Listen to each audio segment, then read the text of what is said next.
اهلا بيكم في جديد ونسخة واتساب جديدة. النسخة دي انا بص عايز اوريك حاجة غير بتاع اخويا ايفل عامة يعني. يا جدعان النسخة دي مش هتعذرك، يعني النسخ اللي فاتت اللي انا قلت فاكر ان انا قلت في الواتساب، في الريكورد على الواتساب وعلى التليجرام ان محدش يستخدم النسخ دلوقتي عشان النسخ ده هتدي بند وبتاع. المهم انا جبت لكم النسخة اللي بتاع اخويا ايفل. النسخة دي مفيهاش اي مشاكل، يعني هتثبتها عادي تشتغل معاك ومش هيحصل اي مشاكل معاك عامة اي حاجة، ولا رقمك هيتحظر ولا النسخة هتعمل معاك كراش ولا هتجيبك لاخر تحديث.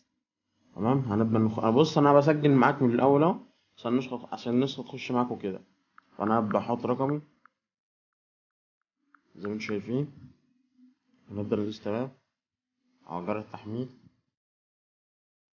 ندوس اوكي. بعد كده ندوس اللي هو استقبال المكالمة،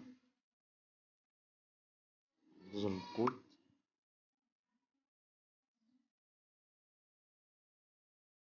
بس ما يتصل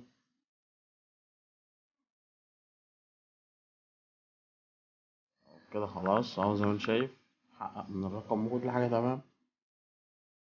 دخلني اهو،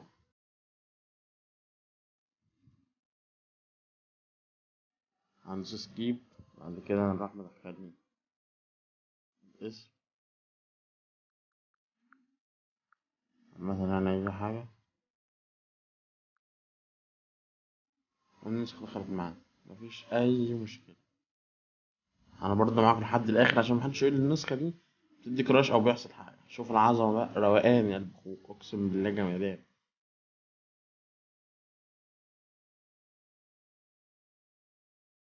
فيلا بينا نقفل. اهلا بيكم في فيديو جديد ونسخه واتساب جديده، حاجه ان شاء الله باذن الله جمدان هتعجبكم ان شاء الله. النسخه دي بتاع اخويا ايفل، النسخه عظمه حرفيا. يعني مش عايز اقول لك، والنسخه مش هتعزل رقمك. تمام، يعني ضد الحظ وضد ان هي تعمل كراش والحاجات دي كلها عشان حصل مشكله في النسخ اليومين دول. فالنسخه دي جمدان وعلى ضمانتي. عامة النسخة تبقى معانا بالشكل ده. شوف بقى انا عايز اوريك حاجة بسيطة بس اول ما نيجي نخش على النسخة تفتح معاك بشكل رايق كده ثانية. هتفتح معاك بالشكل الرايق ده. عامة جمدان. فانا النهارده جايب لك نسخة عظمة يا قلب اخوك. عامة عندك هنا الشتات، عندك هنا الستور، عندك هنا المكالمات. عندنا اضافة اكتر من حساب. ما عندك عندنا هنا وضع الطيران، هتفرض النت على النسخة لو انت معاك داتا وحد يرمي عليك. عندنا بعد كده الاعدادات، شكل الاعدادات حاجة رايقة كده. النسخة معربة، كل حاجة في النسخة معربة زي ما انت شايف. النسخة على اخر اصدار. لو عايز تعمل افاتار بالشخصية بتاعتك، النسخة حرفيا جامدة جامدة، انا مش عايز اقولك جامدة بطريقة فظيعة. مبنية على اخر اصدار. عامة عندك هنا الرسالة رقم مش مسيف، لو هتكلم رقم مش مسيف زي ما انت شايف كده. احنا نبدأ كده نبعت اي رسالة. شوف لما تدوس على الريكورد، الحركة اللي بتحصل لما انت تدوس على الريكورد يعني وما بتكملش الريكورد زي كده.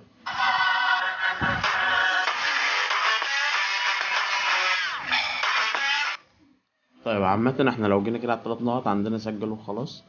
عندنا بقى قلب اخوك الميديا. تمام، عندنا بعد كده آم، ميوت الاشعارات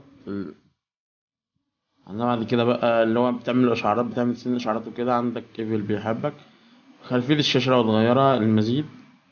اديله بلوك، مسح الشتات، اضافة اختصار. المزيد برضه قفل المحادثة والحاجات دي كلها. زي ما انت شايف لو دوسنا على كيفل بيحبك دي، ده عشان تعمل النسخة، عشان تعمل الشات تايمر ان الحاجات اللي فيه تتمسح. تمام. طيب زي ما انت شايف كده تنظيف الايموجي، البحث لو انت عايز تنظف الايموجي او تبحث عن حاجة. وعندك الميديا وعندك البحث والإشعارات وتمام وكل حاجة زي ما انت شايف كده. يعني النسخة جمدان عامة. تمام. طيب هنيجي بقى يا اسطى على التلات نقط، بعد كده نيجي عند البرايفسي وكده. عندك أول حاجة خاصية نسخة ايفل، نسخة جمدان. عندك إخفاء آخر ظهور تحت إعادة التوجيه، خاصية المكالمات، خاصية الشتات، إخفاء مشاهدة الستوري، منع حذف الستوري، إخفاء زر الستوري، منع حذف رسائل صديقك، مشاهدة الصورة أكتر من مرة، ظهور علامة الزرقاء بعد الرد، الشتات، الرومات، البي سي. طيب لو جينا هنا يا قلبي، بص احنا واقفين في الصفحة دي. عندك هنا علامة الكوكب وحواليها حلزون زي كوكب زحل باين. تمام. لو دوسنا كده عليها بيفتح لك كده المتصفح. عايز تبحث عن اي حاجة عامة، يوتيوب اي حاجة هيجيب لك. اكتب بس دوس كده واكتب فوق، امسح الرابط ده وتكتب مثلا يوتيوب اي حاجة عامة فاهم؟ هتكتب اللي انت عايزه هتلاقي جايلك، بس عشان وقت الفيديو. طيب نسخة خطوات استعادة، هنا هتركب ملف بسرعة وكده. عندنا بعد كده تنظيف الملفات. طيب ده عندك تنظيف الملفات لاندرويد 10، وده تنظيف الملفات لاندرويد ده قصدي تنظيف الملفات لاندرويد 10، وده الاندرويد 11. يعني لو عايز تنظف الملفات بتعمل كده، بتمسح معاك ملفات. طيب تنظيف الداتابيز هنا برضو نفس النظام، بتدوس كده وبتعمل سكيب عامة ايه، بتعمل اوكي يعني تمام. تمام. عندك معرفة حجم الشتات، هنا بيقول لك الشتات واخدة معاك قد كيف، ده بيقول لك واخدة 29 جيجا. حوار جامد، حوار كبير فشخ عامة، يعني 29 جيجا ده اللي هو حقيقي. المهم بعد كده تنظيف الداتابيز شرحنا كل ده تمام. عندنا خاصية الشتات بقى، عندك اكتب اسمك في المحادثة مثلا. طيب عندك تأكيد إرسال الستيكر لو عايز تأكد. هنا فعلا عشان الصورة بتاعتك تظهر جنب الرسالة وكده. تغيير الإيموجي هنا لو عايز لما تضغط ضغطتين على الرسالة عايز الإيموجي يبقى شكله عامل ازاي. هبالك حرفيا النسخة متقسمة وحاجة جمدان. عايزك تسمع الفيديو بس لحد الآخر. تعالى بقى لبخوك، عندك خاصية الواجهة، عندك فصل الشتات عن الجروبات، عندك إظهار أيقونة أكتر من حساب، عندك إظهار أيقونة إضاءة الطيران، عندك إخفاء الشات العادي، إخفاء الشات المؤرشف تمام. مين متصل الآن، مش عايز أعرف، شوف مين أونلاين وقافل.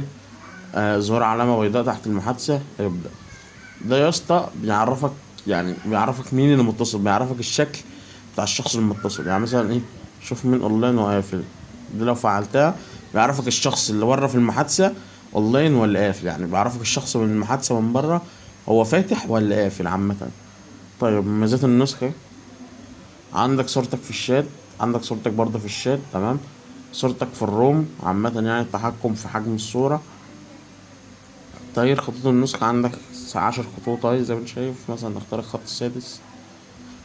طيب عندك ميزات بقى النسخة، عندك عدم قراءة الرسالة في الشات تمام، علامة توثيق الرقم دي بتفعلها، رقمك بتوثق. ظهور رسالة ظهور صورتك في الرسالة تمام. تخفيف المساحة في الشتات، تحويل لأكثر من 50 شات. حرق نسخة صديقك برنة واحدة وكده، يعني دي لو فعلتها ورنيت على أي حد النسخة تتحرق. قفل واتساب ايفل الباسورد، هنا لو عايز تقفل النسخة بباسورد وكده. انا حرفيا قلت لك كل حاجه في النسخه بعربي، حتى الباسورد اللي اي حد بيسيبه ده عامله بعربي، فحاجه جمدان يا قلبي. تمام. عندك خاصيه الميديا لو عايز ترفع الصوره بجوده عاليه والحاجات دي كلها، بس لو انت معاك نت مستغني عن النت عادي شغلهم ما بتقومش. قصة الفيروس دي بقى الجمدان اللي الناس كلها يعتبر بتدور عليه.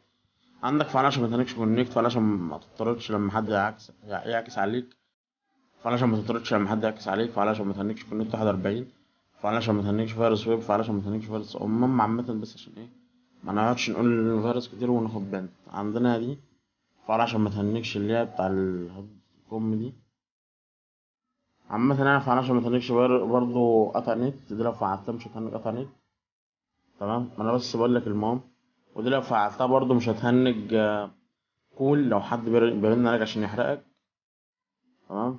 فعلا عشان ما تهنكش اي حاجة، دي لو فعلتها مش هتهنج حاجة تمام. يعني حاجة جمدان برضه في النسخة انت طبعا. شوف انت دنيتك وقرأ الحاجات دي كلها تعجبك تمام. عندك لينك قناة ايفل والحاجات دي كلها بقى. طيب عامة النسخة زي ما شفتوا كل حاجة في النسخة جمدان، في النسخة عظمة أصلا تمام. طيب برضو أحلى حاجة عجباني في النسخة بجد والله العظيم، فاحنا لو جينا خرجنا ودخلنا تاني تظهر معانا بالشكل الرايق ده تمام. انت طبعا لو تليفونك سريع سيكا هتخش معاك على طول، بس أنا زي ما انتوا عارفين تليفوني بضن، تليفون أصلا مش عارف اليوم اللي جبته فيه. عامة بس كده، قلب أخوك، مع السلامة، رب فيديو يعجبك. سلام.